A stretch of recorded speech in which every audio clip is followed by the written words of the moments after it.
10 tahun saya terkena asam lambung ya. Itu tidak serta-merta terus asam lambungnya naik ya, enggak. Kadang sembuh, kadang kumat gitu. Itu terjadi awal di tahun 2014. Dan yang paling parahnya itu yang kemarin Covid ya. Covid itu emang bukan cuma asam lambungnya tapi anxiety-nya juga ikut meningkat gitu karena ketakutan kita. Halo teman-teman, kembali lagi bersama saya Cahyadi di channel Untuk Kita ya. Jadi di sini saya mau sharing pengalaman saya terkena fear anxiety itu sudah sekitar 10 tahun ya. Alhamdulillah sekarang sudah mulai membaik ya. Asam lambungnya sudah menurun lah. Anxiety-nya juga sudah mulai berangsur menghilang. Oke, di sini saya akan ceritakan dulu gimana awalnya saya terkena asam lambung dan juga anxiety ya. Jadi awalnya saya terkena asam lambung itu pada saat saya sedang di Bogor. Waktu itu saya memang pedagang keliling, dulunya saya itu pedagang keliling di sana. Waktu telat makan gitu. Jadi misalkan kalau pagi itu berangkat dagang, makannya itu jam 11, jam 12 siang baru makan gitu. Nah, karena keterbiasaan itu akhirnya ada suatu ketika waktu itu satu hari dimana saya makan jam 12 siang, itu makannya terlalu banyak, akhirnya termuntahkan lagi, keluar lagi.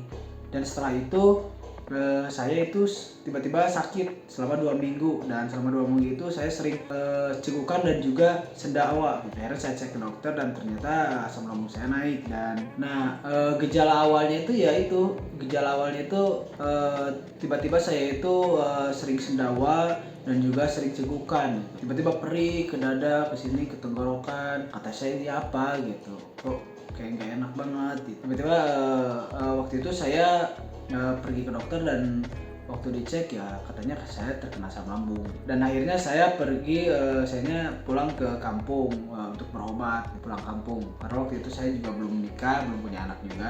Dan di kampung udah berobat kemana aja. Itu setiap saya berobat itu cuman 1 minggu 2 minggu membaik, nantinya kumat lagi. 1 minggu 2 minggu membaik, nantinya kumat lagi. Terus aja itu udah berobat kemana-mana juga. Ternyata memang pola makan, pola minum obatnya saya aja itu yang jelek, karena saya tuh tidak minum obat secara teratur yang dari dokter.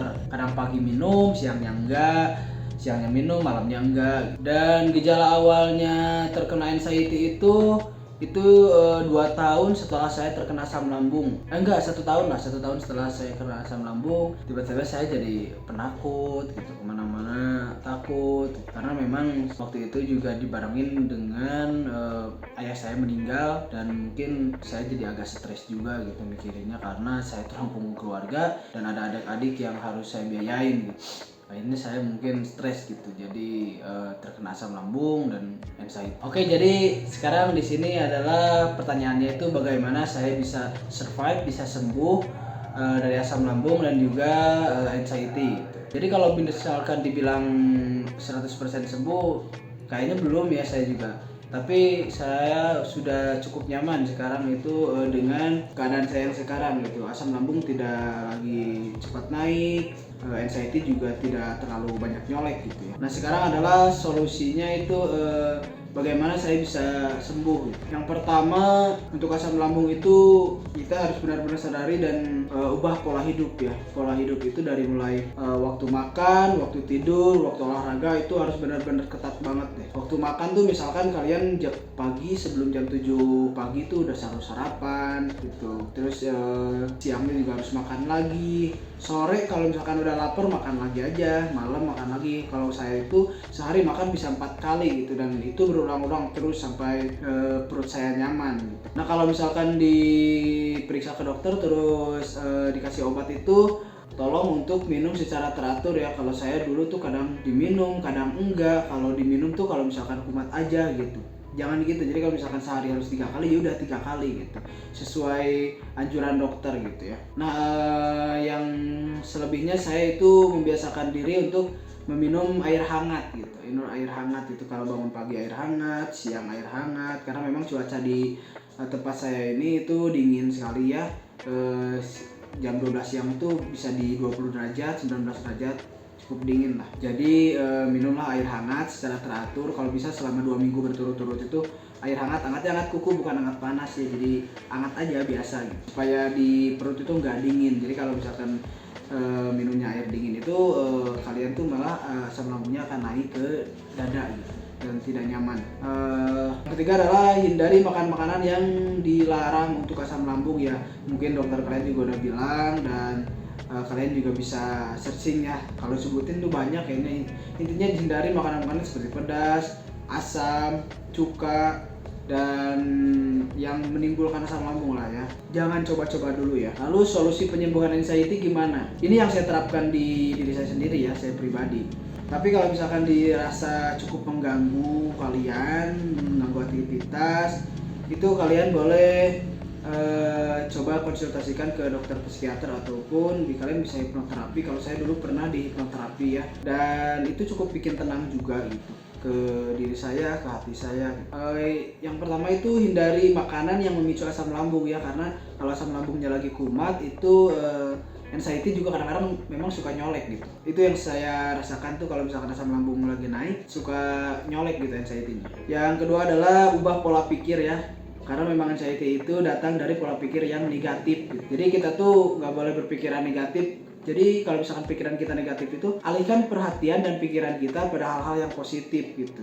Itu boleh kalian mikirin apa aja, mikirin kebahagiaan kalian dengan pacar kalian, dengan pasangan kalian, dengan anak-anak kalian gitu. Pokoknya pikirannya jangan negatif terus, jangan gimana kalau aku begini, gimana kalau aku begini, jangan kayak gitu ya. Makanya solusinya ada nih, yang ketiga itu sadar dan ikhlas atas apa yang menimpa diri kita gitu, dan memperbaiki diri kita selangkah demi selangkah gitu ya. Jadi misalkan kalian yang sholatnya suka bolong-bolong, untuk yang muslim ya, kalian boleh perbaiki lagi sholatnya. Kalau misalkan nggak di rumah, boleh di masjid bareng-bareng sama yang lain gitu kan. Buat yang suka iri sama orang lain, udah jangan iri-iri lagi. Buat apa? Itu hanya perasaan-perasaan yang sering mengganggu hati kita ya, pikiran kita. Dan yang ketiga adalah menyadari sepenuhnya bahwa apa yang menimpa kita ini bisa kita lalui gitu, bisa kita atasi, dan kita mau berusaha memperbaiki diri selangkah demi selangkah, mengubah pola-pola hidup, pola-pola pikir menjadi lebih baik, mengubah ke arah yang lebih baik gitu. Ikhlas, sabar, dan mau terus belajar menjadi orang yang bermanfaat. Mungkin itu aja solusi dari saya, semoga bermanfaat, dan kedepannya saya juga akan terus membuat konten-konten seperti ini untuk mengatasi anxiety dan juga GERD berdasarkan pengalaman saya pribadi. Jika ada pertanyaan, kalian boleh tulis di kolom komentar.